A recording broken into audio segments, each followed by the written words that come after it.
And there's a chapter in the book called I See You. And I argue, I see you are the three most powerful words you could say to someone. I love you can have condition to it. I love you, but, because I've heard this, Kirsten, I love you, but I can't handle that you're gay.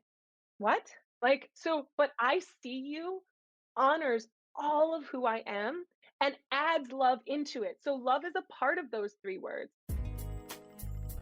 Welcome back to the Balanced Boldly podcast for ambitious women in business and a few brave men. I'm your host, Naketa Thigpen, the #1 balance and relationship advisor in the world, here with you every single week while we are in season to make sure that I can help you move past that space of just barely surviving the circumstances of burnout, imposter syndrome, those mundane relationships that you know you should have let go a long time ago, so you can move into the space where you can thrive with flexibility, freedom, and confidence to have all that you want in your work life and in your love.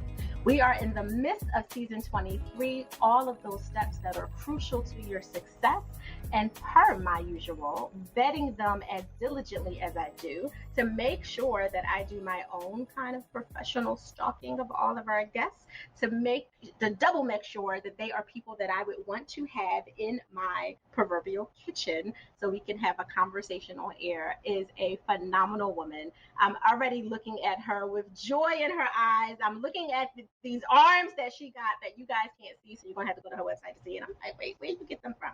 But it's clear because of what she does. She is walking her talk and living her truth as a yoga medicine teacher, fitness coach, public speaker, and author, Miss Kirsten Beverley-Waters. I am so grateful to have you here and to make sure that we talk about your new book that came out last fall, Struggle Guru, because I think that is super important. So we're going to talk about all the things because I am positive that without having the opportunity, which I will have very shortly, to read your book, that you are talking about how important it is to not be all those things that we see and to live your truth, and maybe your struggle will stop. I'm just going to guess that that's a piece of what your book is about just by the title.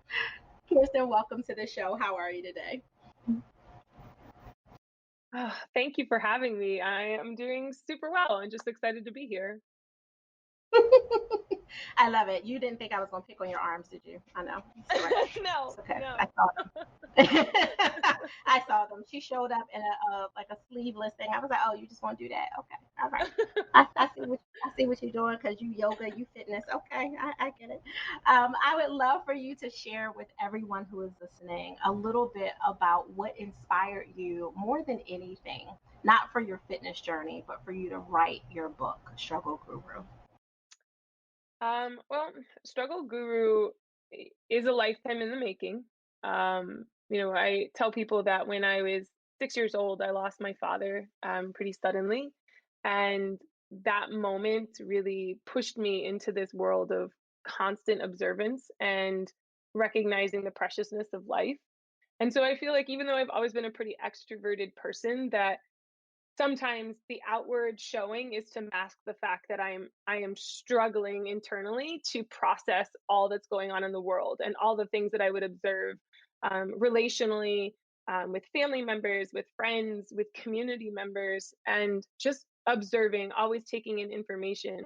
And over a lifetime, as with any person, having my own struggles really kind of came to a head in college.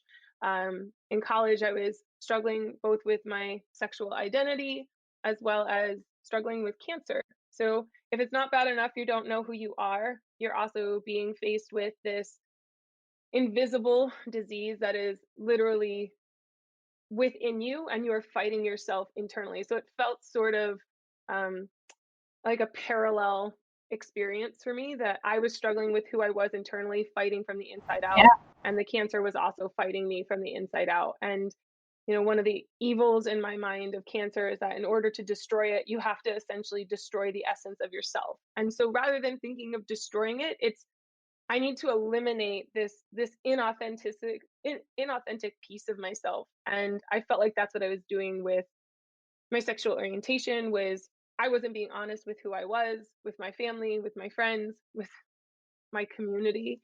And so being able to come to terms with Mm-hmm. that aspect of myself, like who I really was. I felt like took me down so many different paths from working in the medical field as a neurodiagnostic technician, working in corporate America in public relations, and then ultimately saying I wanted to be in this space of wellness, yoga, and fitness. And then through that process of teaching and coaching people, hearing their struggles, I felt like I was having the same conversations with people over and over again. There are common things that we're struggling with: who we are internally, right? Like who we are as a person. Um, what is our purpose in life? How do I stay healthy? What does a healthy and happy relationship look like with ourselves, with others, with our bosses? And so truly struggle guru came to me in a meditation, and I thought that I had been meditating for about 15 minutes, and I had looked at the clock before I started, and when I opened my eyes it had been almost 3 hours that I had been in a meditation. Wow. And I have never done drugs, but I would assume it was kind of what it would be like if you were tripping on something. Because I mean, I feel like like walls are melting, you could taste things, you could feel things, you were having conversation with spirits. I don't know, I think a squirrel talked to me in the meditation. You Mhm. know? Just there was a lot happening, and I promise it was only green tea that I was drinking. I don't know what was in that green tea, but you can if you like this book, you can thank green tea for the struggle guru. Um, That's what we're gonna call it. Kirsten's gonna call that she was drinking green green tea. tea, right? They're like, She gonna call it green tea. people are like, I'm not buying any of that. They're like, Exactly. who's your supplier? Right. Your matcha. Exactly, exactly. Yeah, and I sat down that day and started writing, and was 50 pages worth of writing in the first like sit down of it. And it came to be. I mean, ultimately the premise of struggle guru is that our stories, our biography influences our biology. So the stories that we're telling ourselves, be our thoughts become our actions become our life, and our life becomes our ultimate biography, right? And if we want to change that, we have to get to the source of our story, and the source of all of our stories lies in our struggles. That's who we are, and that's what makes us great and wonderful and powerful humans.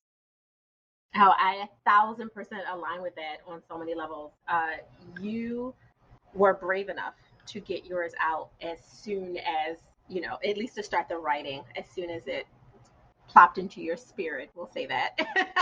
Whatever was in that tea, we'll say it plopped into your spirit, it downloaded into your spirit, and you floated to another dimension, and it opened you up to the awareness of this greater part of yourself. It took me 8.5 years, to be honest, about my story when I wrote Selfish, which is the name of my book. And it took a lot, because for that exact reason, I had to live out the problems, the challenges, and the truth of all the stuff that I was trying to run from and hide by being an ambitious woman. Like I stayed booked and busy and extremely productive, so I didn't have to deal with me. I could take on 25 projects and do them all really well, which is a gift. And the curse of it is because I used it for the evil of not dealing with myself. Even though all the things I was doing was I still wasn't my greater self, because I wasn't being honest about that. I was, in fact, a struggling guru in the making, if you will. And you being bold and brave enough to follow through with those actions, to not let it sit for another 10, 20 years, because this time is the time that people really need to hear that story. Even more so when it released in 2020, right? Like, with all the things that were unsolicited and disruptive in 2020, that it dropped at the perfect time. And it's very much, just not even having an opportunity to have read it yet, just from what you shared and knowing that I'm extra going to read it now.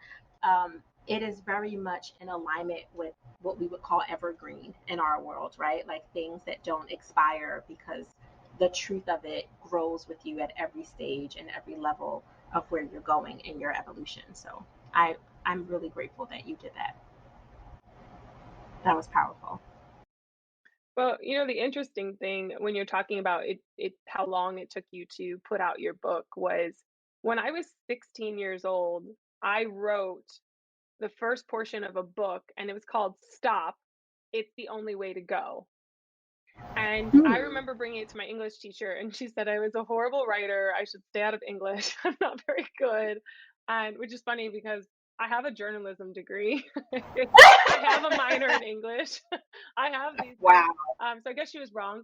But the thing that's funny is I actually had that removed off of a floppy disk. For anybody who doesn't know what that is, you can't listen to this podcast. You're not old enough. Like, Right, you need to know what a exactly. floppy disk is, right?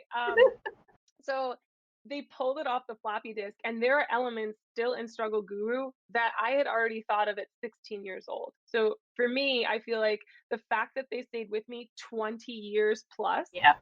Yeah. there's a reason that these messages, these words have come to me again so powerfully, and why I felt like no, there is no time. Like, you need to start now, because it is easy to think, okay, well, I'll get to that another day. And also, I think for any person who's ever written anything, and it doesn't have to be a book, just anything, even a letter to somebody they cared about, there is a level of vulnerability Yeah. that comes with it. And Yeah. I know that now that it's out there are people who can hop onto any number of sites, judge me, rate me, review me Uh, about everything. And there are some very personal aspects. I mean, this is my story through struggles and my experiences of other people's struggles to empower you to start evaluating yours. So it's very easy for someone to take a look at this book and be like, this is crap, she's crap, I don't agree with any of it. And then you're just sitting there with like, am I strong enough to get that kind of feedback, but still be okay with the fact that this needs to be published? And at the end of the day, the answer was, if one person reads this book and knows that they are not alone, that their struggle isn't the only struggle that exists within within their own little universe. It empowers other people to use their voice and to share their story. And ultimately, the goal is for us to translate struggle into as many different languages, in many different stories as possible, so that we become empowered to transform those struggles into people's superpower, into their catalyst to change their life. Because that is the only way we're really going to start seeing change. Because everybody always comes back to, my story doesn't matter. I've heard that story before. Nobody wants to hear it from me. Your story matters. Your truth matters. Your perspective is uniquely yours. And you need to own that and be okay with sharing that. But I recognize that it has to come in your time. And that's what I encourage people to do. There's a journaling process at the end called Guru Beginnings, where you start to tap into the master within yourself. Because I am not your guru. I right. have a lot of respect for that word, especially as a yoga teacher. I am no one's guru. And Struggle Guru is about finding your master within and allowing that to come out, because ultimately there is no one who's going to be a greater teacher than yourself. Nobody knows your experiences, your body, your thoughts better than you. Listen, I'm buying. What ticket are you selling? I'm coming. Yeah. I mean, I feel like the podcast is over. Like you said, mic drop, right? Like you said everything, and it's everything that you said was powerful and very relevant, because it's necessary for people to tap into the power of their voice, but first understanding what's been keeping you quiet in the first place. And that's a lot of what you're talking about. Like you had to grieve at such a young age and then be catapulted into a whole nother level of chaos and confusion, with your body attacking itself, you know, physically attacking itself with cancer, and then mentally you struggling with so many aspects of what would be accepted, what is okay. And I don't even know if there is a religious component of that struggle for you as well, that just, adds a little bit of fire to everything else that was going on. And for you to have to battle that while being a human in America, dealing with normal human American female things that are happening in this world, and how you're looked at, how you're valued, how you're seen, how you are not appreciated, just with people not knowing anything about what's going on inside your most intimate space, but making their own judgments about you. All of that happening simultaneously. It's a lot, mama.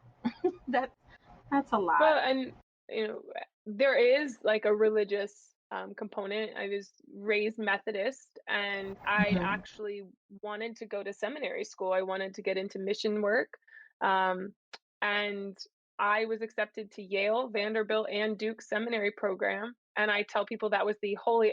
remember saying that's the holy trinity of answers to what I was supposed to do with my life, right? Like you're accepted to three amazing schools. Um, but ultimately I could not take, like, I was supposed to attend Duke. I could not leave my house and go to Duke. I ended up calling them and saying I wasn't coming because I can't be in a field where I have to worry that who I am could cost me my Be job. outed. Um, I could end up in a country where it could put me to death. I mean, these are things that people don't even think about as a yoga teacher. I lead retreats all over the world, and people are like, "Oh, I'd love to go here," and I'm like, "Great, but if I go there and somebody finds out, I could go to jail at best. I could potentially be put to death at worst. Not really worth a yoga retreat. Very hard for me to hold space for people when I'm worried about my Right. safety, right?" Right. Um, Absolutely. and that's, I always try to encourage people in like holding space and having this safe space for people to be. So the religious aspect for me was, I was told all the time, God hates me, I'm a sinner, or I love the hate the sin, not the sinner. And, like, people pick and choose. And when I was going through, The verbiage. right, like when I was going through cancer treatments, I studied Greek so I could read the New Testament in its original language. And many people don't even realize homosexuality wasn't a word until the late 40s, and it got put in there as civil rights movement started to come through. And again, like, so there's so much behind. Yeah. It always comes back to like power, right? So here's that power and struggle. There's that word again. Like, what do I do with that? And ultimately for me, I felt like God would use me in a different way, in a different mission, with a different word, to reach a broader community of people. That ultimately I felt like God told me, yes, you could go this route and you can hide yourself, or you can be true to yourself. And I will help you find the people that need this message the most. And I feel like that came through in the pages with Struggle Guru. And that is certainly my hope. And I've had wonderful Hmm. conversations thus far with people who have read it, and the experiences they're having, or when I speak at schools or talk to youth. Right. That's the bigger thing. This isn't about me. I really, I Yeah. don't care if people know my name or not. Right. What Right. I care is that and I know if you're like, you're on a podcast, like clearly you want people to know who you are. No, I want you to know the work. I don't need you to know me. If you don't remember my name, not a big deal. But if the message comes through, thank you, Lord. Like, that's what I want. I want people to walk away and say, she sees me. And there's a chapter in the book called I See You. And I are you, I see you are the three most powerful words you could say to someone. I love you can have condition to it. I love you, but, because I've heard this, Kirsten, I love you, but I can't handle that you're gay. What? Like, Hmm. so, but I Hmm. see you honors all of who I am and adds love into it. So, love is a part of those three words. And that's ultimately what we want. We want to be seen, whether it's at work and we're doing all this hard work, we want to be seen. If I'm in a relationship, I want to be seen. It doesn't matter if Right. it's Right. intimate or family or community and Mhm. friend, we want to be seen and we want to feel like we have value. And Yeah. our stories have value. And sometimes the Absolutely. religious aspect can hold us back from that. We might not Mhm. see it. Um, and it's hard to branch away from that or to ask those hard questions, because not every, like, I was very fortunate. I had a pastor who allowed me to ask those questions, and Yeah. we had a dialogue, and I'm still very close with him to this day.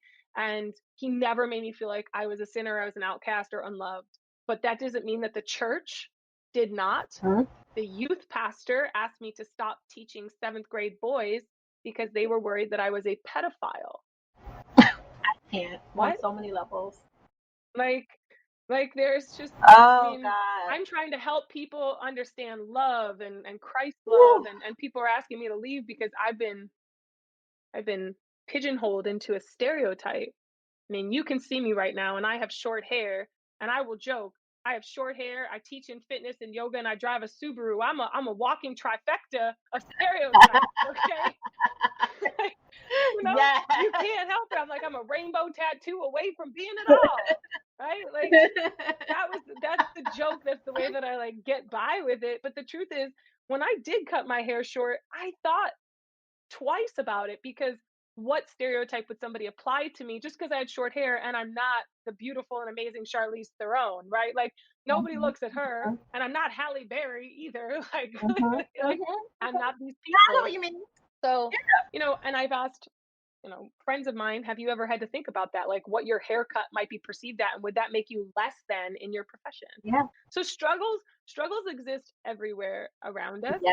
Um, and we have to sit with them. And it's usually why I tell people most people don't enjoy yoga or running, is because you're alone with your thoughts. Your deepest, most intimate, positive and negative and everything in between really arises. And Struggle Guru is going to ask you to sit in that discomfort and to look at that, because it's the only way we can move forward. Yeah, girl, you are talking my language, and you're talking to a Christian minister. So when I tell you that you are hitting all of the, I can't tell you how many churches I've been kicked out of and how many stages that I've been on that I've had to have these really raw conversations with people as a trauma specialist, as a licensed clinical social worker and psychotherapist, and as a breakthrough success coach. All of the hats that I wear, in addition to being a mother who will love her children. And those are probably the only people that I would love unconditionally. I won't even love my husband unconditionally. He got conditions. Go ahead and act a fool. That's a condition, right? 26 years. Go ahead. It'll be over just as fast as it started. And he has conditions on me too. And religion does have conditions. So I do agree with you that love, except for the love that a mother has for her children that came from her womb, because even my stepmother probably has conditions on me. Like, girl, I'm only gonna take for so much of that. You ain't come from this body, right? Like, I'm only gonna take for so much. So that it is very much a conditional experience, but seeing someone and really meaning it, and not just saying it for frou-frou and flowers, but really being able to say, I see you, is hearing them and feeling their experience. And even if you don't understand or agree with their why or the what, respecting them where they are and not treating them differently because of is everything. And that's what I hear and feel when you talk about the I see you that's in the chapter of your book. Is it's more than those, what is that, 7 letters. Like, it's more than that.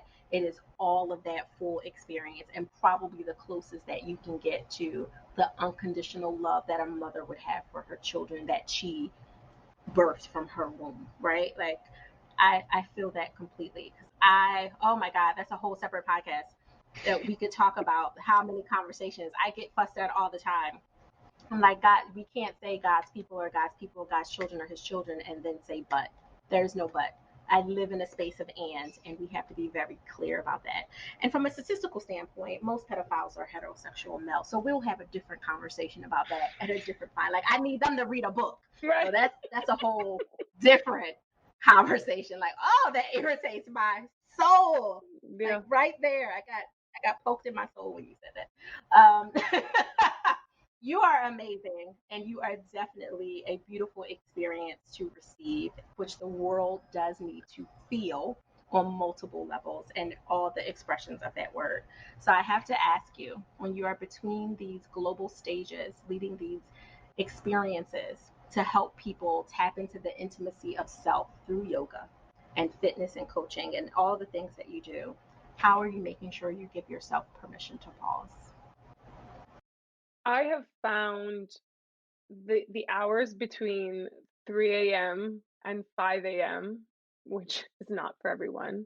It first of all is the most uninterrupted time, right? Like, most people are not sending me messages or checking in, but there is something spiritual. Certainly within yoga tradition, those are sacred hours when the soul and spirit are able to receive the most. The Yeah. ego is at its weakest. Mm-hmm. And so I have always carved that space out as a time for Mm-hmm. just me. So sometimes Yeah. it's physical movement. Lately, I've been running with a headlamp on, or I'm meditating. I'm just sitting quietly. That space is just always in my calendar as like my uninterrupted time for me to connect. And it also really sets the tone for my day and allows me to fill my cup so that I can share from a space of overflow, which I recall hearing and I refer to a lot. Maya Angelou said to serve from your saucer, and that stuck with me. If you have this Yes. cup and you're always serving from your cup, the cup will be empty. And before you know it, if anybody listening is like very big on caffeine, you're like trying to lick your finger and lick the bottom, trying to get the last bit of caffeine to get out, right? but that's what a lot of us Or do that green in our tea lives. that So, Kirsten's drinking. or the green tea, that matcha green tea. I'll leave that in the show notes so you can find out how to get that meditation 3 hours and change your life. No, I'm sorry, I had to put that in there, but yes. No, it's So true. stories of your Well, the overflow. thing, you know what though? The thing that's funny is I do end like my morning meditations with like a cup of tea. So, it tied in there. It worked. It's tea I'm time. like, which is my favorite. So I know everyone listening is like, oh, that's why Naketa likes tea. Okay. Uh, All right. I didn't have Kirsten's green tea, y'all. I've never tasted her tea yet. Hashtag that. or have So you? or have I? That's the question. Or behind the scenes. That space of that 3 to 5 explains a lot, because that's always the hour my body organically wakes up. And I'm a prayer intercessor, so I'm constantly like doing all that. And I typically try to keep my butt in the seat versus being outside with a headlamp on, running these streets, woman.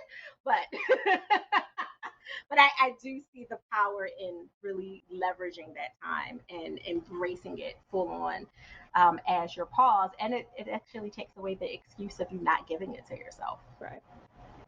That is phenomenal. So how can people connect with you and get some more? So you can find me online.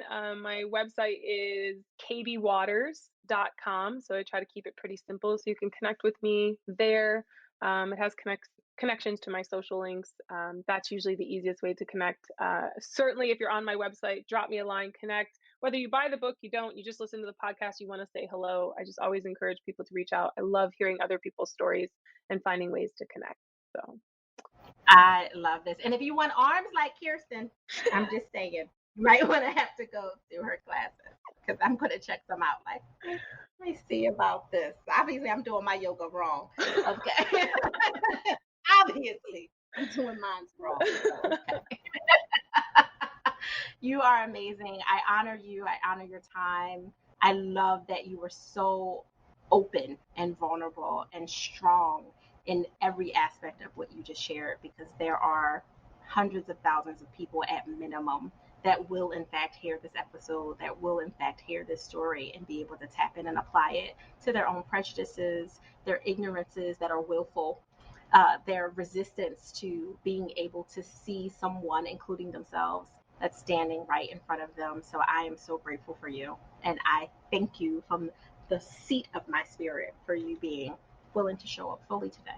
And thank you for offering this space, not just for myself, but for all of your guests and for the listeners to be able to come. That's such a huge testament to your purpose and what you're offering this world. So thank you so much. I truly appreciate it. Oh, thank you. I appreciate it. I do consider myself pretty awesome. So that's, just a confirmation. Thank you. You don't need any tea for your awesomeness. I gotta drink tea to get mine. Girl, that's a whole nother listen. Being in prayer all day. That's why. Because she's sipping on the green air tea of the spirit. Something else is happening up in that house. That's why she's willing to divorce her husband when he ain't acting right. No. So this is awesome. You are amazing. Thank you so much. I'm just grateful. I feel like there is a part 2 to this that's coming, and I'm also waiting for these VIP days, half day sessions. Like, there's something that's coming where you're walking people through their own struggle experience to get them to the other side of their breakthrough. So if you're not already doing it, That is I'm just gonna in the works. You have mm.